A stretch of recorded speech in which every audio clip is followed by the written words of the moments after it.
Market Update, July 2017, presented by Jeremy Jacker.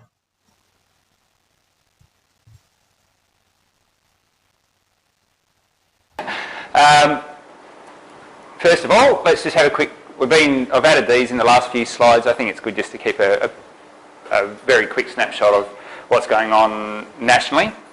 I don't delve into it too much, but of interest, these guys here, they've actually moved. So Sydney and Melbourne were sitting in rising market last month. No, it would have been 2 months ago because we had a dinner meeting last month. So 2 months ago, these guys were sitting over in rising market. They'd been into peak of market, then they'd come back down into rising market, which was just bizarre given how much growth there's been over there. But now they've moved back up into approaching peak of market. So that tends to suggest they're seeing a bit of slowing down in that market. What I'm hearing is that's not particularly the case, and if you look at RP data statistics, they're saying that there's going to be a massive undersupply in Sydney for a number of years. So we'll just have to watch this space on those ones, but yeah, just thought we'd keep tabs on that. Interestingly enough, Perth hasn't moved from there, it's been there for a while. And sorry, I should have mentioned, this is purely for houses. So we'll have a look at another one which is units as well. So units in Perth are still in a declining phase, and I would say that that's probably still true given my own personal experiences. What I'm seeing on the single dwelling side of things is a bit different though. There's a little bit more movement there and there's good volumes in terms of sales, but this is purely just due to an oversupply. The market's been absolutely cooked on the unit side. Once again, Sydney has moved up to approaching peak, and I think Melbourne made a move to there up to peak of market. Okay, so the good news. Hang on, I've given it away. Every month I'd say a balanced market is how many number of properties on the market. Anyone want to hazard a guess? 12 to 13. Who said that? 12 to 13. Yep. Yeah, so about 13,000 is a balanced market. And we've been sitting up around the 14, 15. I don't know whether we quite cracked 16. I think we got up to about 15.9 at one stage. But what's really good to see is this number here starting to come back down. So hopefully that means a little bit of the supply is getting soaked up, and we're approaching an area where there's a little bit more balance in the market. It's not such a buyer's market. Is it units and houses? This is combined. And I first seen that number this afternoon when I was putting this together, and I thought, I bet that's just the seasonal thing. We're coming into winter and a lot of houses get pulled and things like that. But when you actually look at the same time last year, there is quite a reasonable difference. So hopefully that trend continues and we start to see that get down to the... That's just Perth, or is it Sorry? It's just Perth, not Yeah, this is just Perth, yeah. It's too much to touch on every capital city each month. And to be honest, I find when you look at just a national statistic, it's really not indicative of what's happening in Perth, so yeah. Okay, so that's some good news, and I'll explain why I think some of this is happening. Maybe it's not a direct result, but it's definitely going to have an influence on this in the coming months. Rents, this was a bit of an anomaly 2 months ago when we looked at it, and I said, that does not look like a correct figure to me. We'd traditionally been up around the 6.9, 7, and I said, that just seems like an anomaly. I don't think it's that low, and that's where it's sitting now. So I think that was just a bit of a glitch in the statistics or something like that, but that seems to be probably more realistic of where we are in terms of rental vacancies in Perth. Okay, median house prices. I think we're all pretty much aware that that's been declining for a while. The sales volumes are looking good. They've been staying consistent now, and hopefully this trend continues to go up, which would be a good thing to see in the market. Unit prices, it's interesting. interesting, that's saying volumes are up on unit prices. And yeah, I'll wait to see how that pans out in the next quarter, because this is a bit out of date now. It's showing March. So I don't know that that's correct, that there's an upward movement in unit pricing, but we'll see how that plays out. And land pricing, I don't know how that's gone from there down to there in terms of median price. It seems bizarre to have such a massive shift in, 5 or 6 weeks or something like that. So I don't know. That to me suggests that maybe that was incorrect there, and that's probably a bit more realistic. So there's something a bit funny going on with some of those statistics. I don't know why. So we'll just have to keep an eye on that one.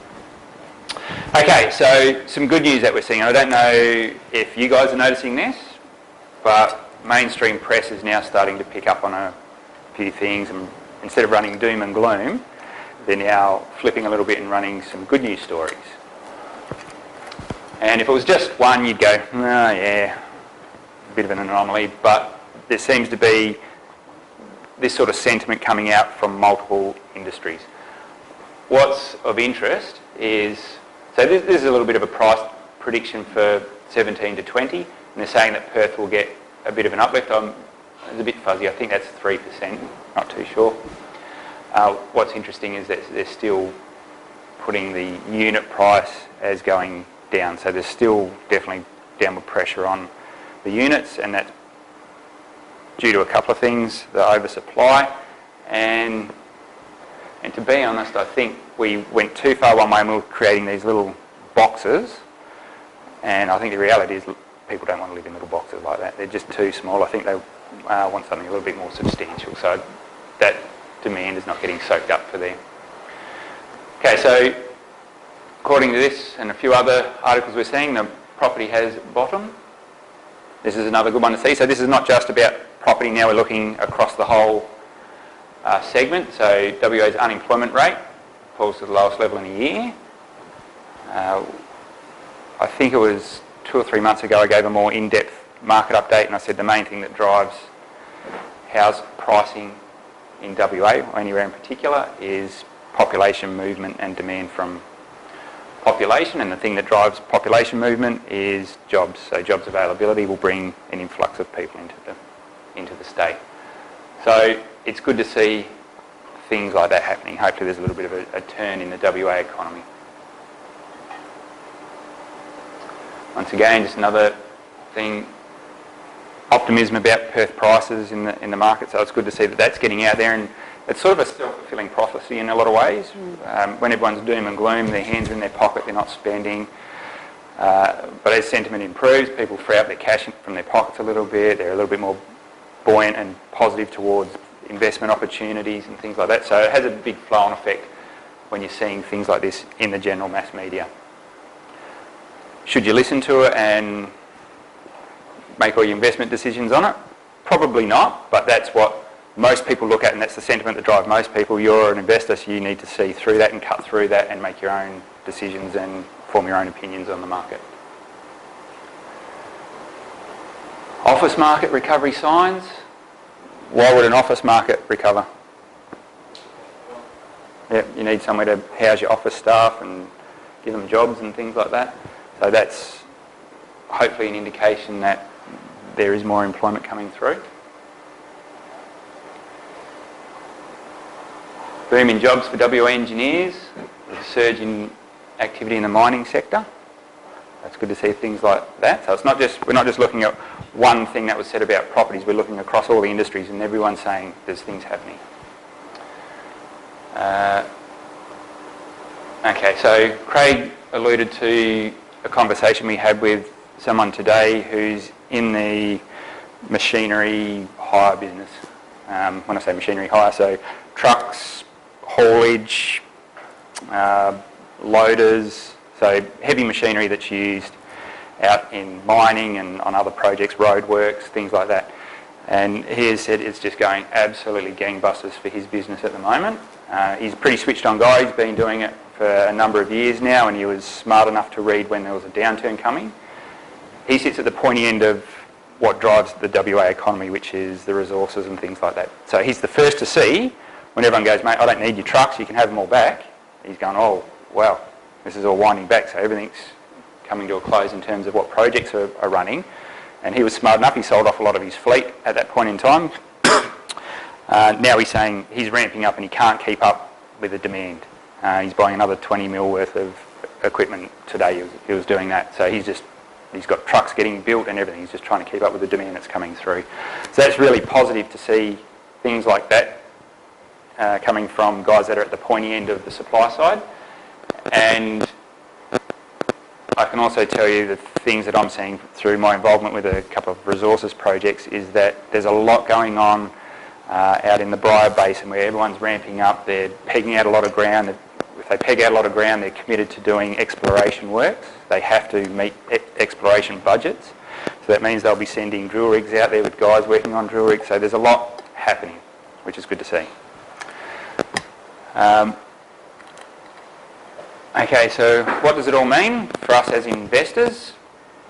I think you can appreciate that this guy on the pointy end that's supplying the machines and things like that, from the point in time when he gets a contract to supply a machine, down to when it filters back through to the property market, there's a lot that's got to happen. So these guys are gearing up for projects and then they need employees, so they've got to employ staff and they come over here, they're looking for places to live. So and projects don't just go bang all at once, they ramp up. So what we need to keep an eye on is how this demand for jobs and things keeps continuing to grow. And my gut feel tells me that this is probably going to take the best part of 12 to 18, 24 months to sort of filter through to the broader public and the media and everything like that, where there's it's more visible that that's happening. So just keep your eyes peeled for little things in the media that are suggesting things like that are happening.